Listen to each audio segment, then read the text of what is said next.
and welcome to this new update on my DIY remote control project. 1 month has passed since last update, and to be honest, I was not expecting to take so much time to make this video, but I have to say that something happened and that the path to this video didn't went so smooth as I was expecting. But before to start and before to review the new interface based on the new chassis that I have already shown into some other video, I would like to kindly ask you to subscribe to the channel, to give a thumbs up to the video if you like, and to hit the bell in order to stay tuned. What's happened and why it took so much time for me to complete the surface with the new chassis and with the setup of the new strips. First of all, the new strips, you can see it here mounted. There you go. This is the new PCB with the new implementation of the STM32 microcontroller. The usage of the motorized fader with the so-called PC interface, as opposed to the snap-in interface, which I was using until with the old implementation. As you can see, the output of the new strip is very clean. You have here the power supply, and you have here the transceiver connection for the UART and nothing else. This is connected to the main board. The main board will be placed here at the right. I am still working on the customized board, and for this demo I will still be using the Nucleo board as main application. So what's happened and why it took 1 month for me to arrive here? Well, first of all, the assembly of the PCB was not as smooth as I had planned, because when I requested the manufacturer to produce it, I also requested to assemble all the components. I was expecting that some component was not available, but I was not expecting that so many components were not available. So at the end of the day, I got a semi-assembled PCB, and so I had a lot of manual work to complete the setup of all the device. Then finally I started printing all the new covers that you can see here, and I assembled the PCB with the new covers and connected everything to the Nucleo A723 board. And I still don't know what's happened when I first run the entire application, but after a moment, after having switched on the power supply, I see in the power supply a current fluctuation, a spike, a quite important spike. Everything looked fine, so everything was, working well. But then after making some tests, I discovered that I had completely shot the UART peripheral on the H7 Nucleo board. Again, I still don't know exactly what's happened. Probably I made a mistake in setting up a couple of power cable. But I mean, as a matter of fact, I found myself a little bit in trouble, because it's not that easy to find the Nucleo H7 board. I mean, it's not really something that you can buy from Amazon. So I have ordered a new one, but it's gonna take some day to arrive. So at this point I was forced to use another Nucleo board, a Nucleo F767ZI, which is still a board based on a Cortex M7 MPU, but much less powerful than the H7, with less peripheral, and especially with the need of rewrite some part of the code to make it working with the new Nucleo. In particular, the USB interface, which is really never, honestly speaking, a piece of cake. So it took a little bit of time to rework and re-implement this. Then finally, I reconnect all the channels.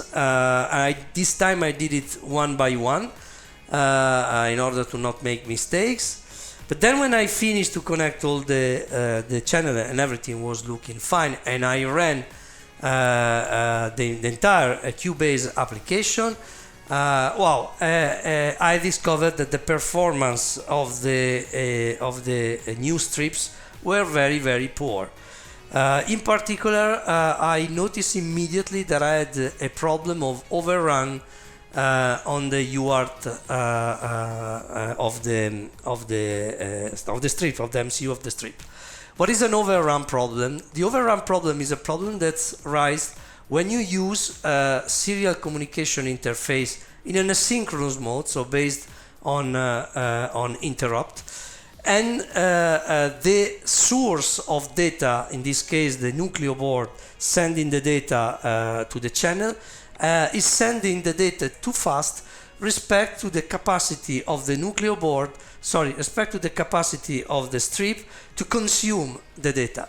And so the effect of all of this is that the register, the RX register, so the register where the bytes entering into the UART are written, is still full, is not yet consumed when a new byte arrives. And given that this register is not yet empty, is not consumed, the new byte is simply lost. And so the effect is that everything is working in a very erratic way because the data that are coming from Cubase through the Nucleo board are lost. Part of it are lost, and the system is struggling in making the needed operations. Here I start studying a little bit why this was happening. I was not expecting this. And what I have realized is that in the old implementation, which was based on SAM D21 microchip Atmel MCU, the UART peripheral, or better, the framework provided by the manufacturer, the ASF4 framework, was providing a FIFO, first in, first out circular buffer at the level of the framework driver, something that is not provided by ST on this MCU. This circular buffer implemented at the level of the driver is efficiently preventing the overrun problem, or let's say mitigating maybe the overrun problem, because it cached into the circular buffer the data before that it got lost because of the overrun problem. Not having a circular buffer at that level into the ST implementation was causing the issue that I said.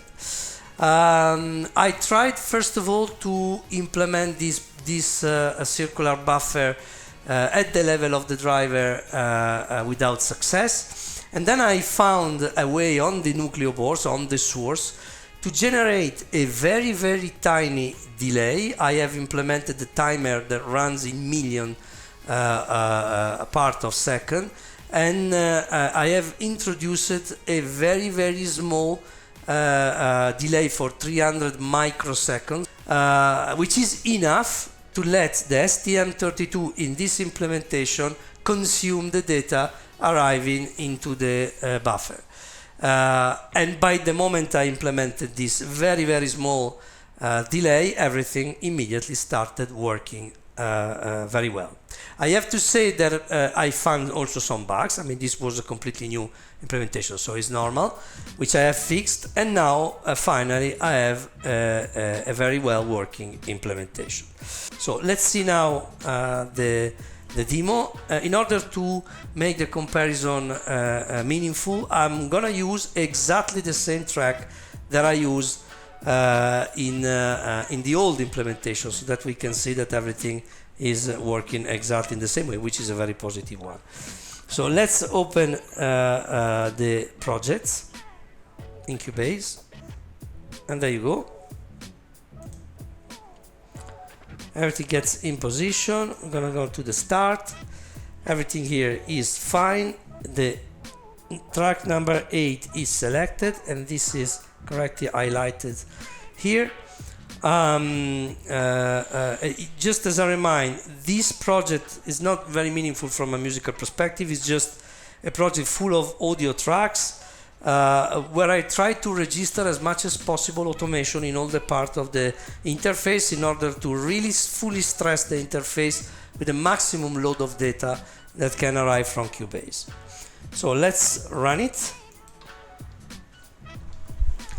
And there you go. You can see that everything is working automation here at the level of the fader, everything is working here at the level of button, and everything is working here at the level of meter bar. Consider that the meter bar are a source of data which is very important in this application in terms of quantity.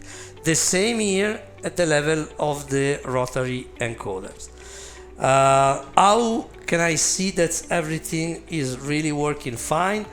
I mean, first thing that I do, I stop in a given moment the execution of the project, and I check if the mute button highlighted are consistent with what I see into the Cubase interface. And in fact, as you can see in the Cubase interface, the mute is on second, third, and fifth track, and here is second, third, and fifth.